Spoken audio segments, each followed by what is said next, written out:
फिरौन एक मिस्र का राजा था। उसका जिक्र कुरान और बाइबल में भी आया है। और फिरौन खुद को कहता था कि मैं एक खुदा हूँ और लोगों से कहलवाता भी था, यानी फिरौन को खुदा मानो। और फिरौन बनी इसराइल को गुलाम बना लिया था। बनी इसराइल पर बेइंतहा जुल्म करता था फिरौन।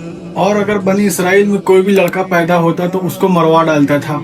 और उसी दौर में मूसा अलैहिस्सलाम का जन्म हुआ। मूसा अलैहिस्सलाम की माँ को डर था कहीं फिरौन के लोग मूसा अलैहिस्सलाम को मार न डालें।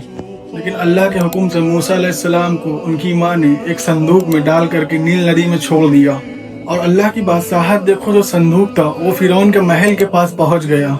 और फिरौन की बीवी आसिया ने उस बच्चे को देख लिया और अल्लाह ने उस बच्चे के लिए आसिया के दिल में बेइंतहा मोहब्बत डाल दी।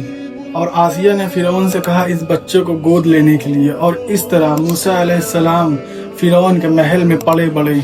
जब मूसा अलैहिस्सलाम बड़े हुए तो अल्लाह ने उन्हें अपना पैगंबर बना लिया और हुक्म दिया कि फिरौन को सच्चाई रास्ते पर लाओ और अल्लाह को खुदा मानो और बनी इसराइल पर जुल्म करना छोड़ दे।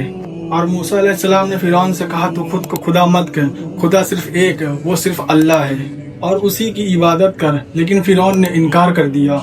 मूसा अलैहिस्सलाम ने बनी इसराइल को लेकर मिस्र से बाहर निकलने लगे तो फिरौन अपनी सेना को उनका पीछा करने को कहा। जब मूसा अलैहिस्सलाम और उनकी कौम समुंदर के किनारे पहुंची तो फिर अल्लाह ने मूसा अलैहिस्सलाम को हुक्म दिया अपनी छड़ी यानी डंडा को समुंदर के किनारे मारे। तो फिर समुंदर बीच से फट गया और रास्ता बन गया और बनी इसराइल उस रास्ते से निकल गए।